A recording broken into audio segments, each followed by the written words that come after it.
Hi everyone, welcome back. I hope you're doing well. I'm just going to show you how I make my papaya and carrot handmade soap. This is a cold processed soap. It is a very moisturizing bar with a gentle cleansing lather. It's made with fresh papaya and carrots and it just feels amazing on your skin.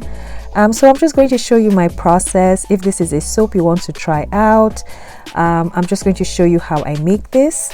So let's jump right in. And if this is your first time stopping by, my name is Esther and I make DIY hair and skincare videos, and I also make cold processed soaps, and I also sell my products on my website. If you want to check that out, I'll have the link in the description box. So let's jump right in.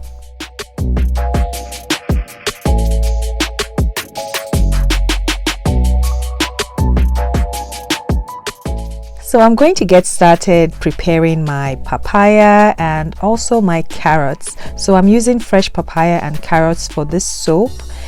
If you've never made cold processed soap, please check the description box. I'll have some helpful soap videos, and I'll also have a basic soap recipe that you can try out as well. And also practice precautions when you're making cold processed soap. Make sure you have on gloves, a mask, long sleeves as well.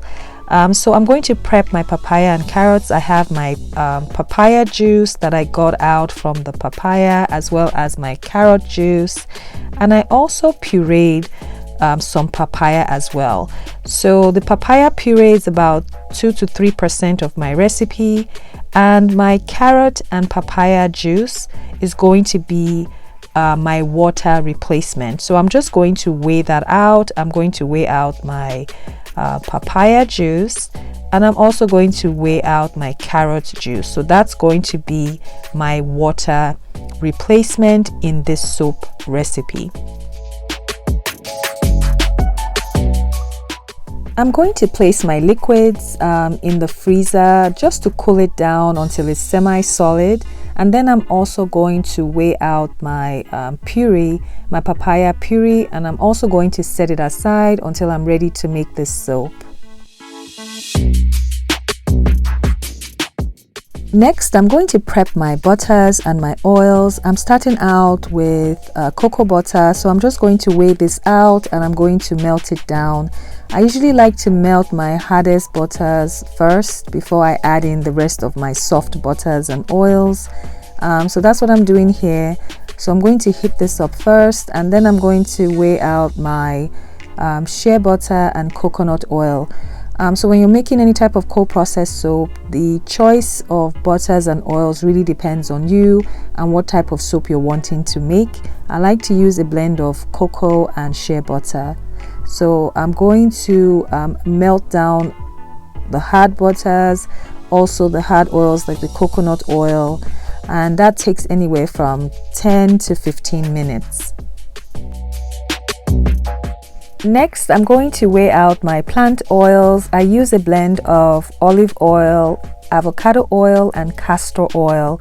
But with cold processed soap, there's so many amazing plant oils you can use. You have sunflower oil, sweet almond oil, grapeseed oil, apricot oil, so many great choices. So you just have to test out your soap, see whichever oils you prefer to use when you're making your own soap. So after weighing out everything, I'm going to just set this aside, and once my hard butters and hard oils have melted, I'm going to combine both of them together, and then I'm going to set this aside and work on my lye solution.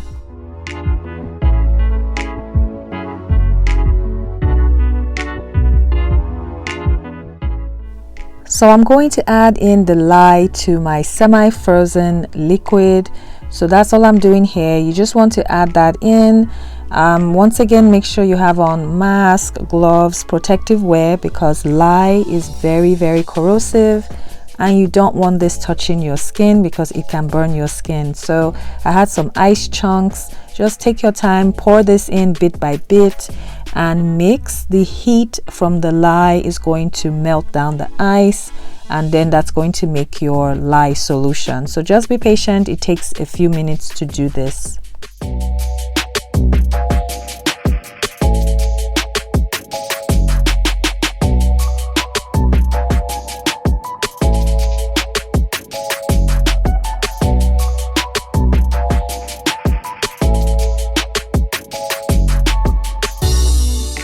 So once I've mixed up everything very well, I'm just going to set this aside to cool down some more. I typically like to make my soap anywhere from maybe 80 to 90 degrees Fahrenheit. That's the temperature I like to make my soap. So I'm just going to set this aside to cool some more. And then I'm going to put in my additives in my oils. I'm adding in some coconut milk powder. This is a very moisturizing ingredient to add to your soap. So I'm just going to blend this in my oils, and once that's been blended in, I'm also going to add in some carrot powder as well, and I'm also going to blend that in just to make sure everything has been well mixed.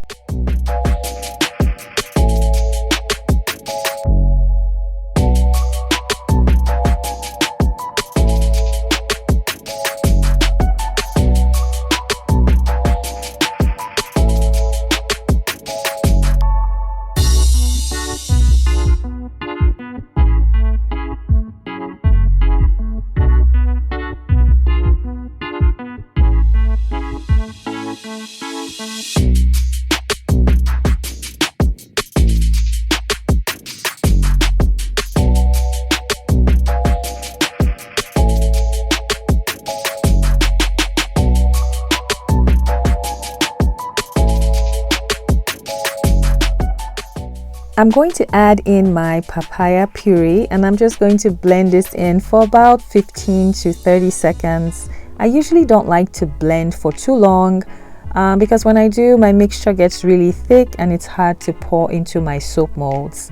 And then I'm just going to split my batch. I'm going to add some mixture into another container, and then I'm going to add just a little bit of Brazilian red clay just for a little bit of color. And I'll also add in my essential oil blend, and I'll just mix by hand for just a few seconds. Use my stick blender to really blend it all in, and then I'll pour it into my soap molds, and then I'll texture the top.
So after about 48 hours, I took it out of the soap mold and I cut my soap into the individual bars, and this is what my soap bars are looking like. And I usually will let my soaps cure for about 4 to 6 weeks before I start selling my soap. So I hope you enjoyed my process. I hope you try out this whole process to making your own soap. If you have questions, just leave it in the comments and I'll do my best to answer your questions. This is a really moisturizing, gentle bar of soap. It lathers very well and it does not dry out your skin. So let me know what you think in the comments, and please, if you're not subscribed, please don't forget to hit the subscribe button and turn on your notifications so you don't miss any new videos that I upload. And also please like this video, because that really helps me out, and I'll see you in the next one. Bye.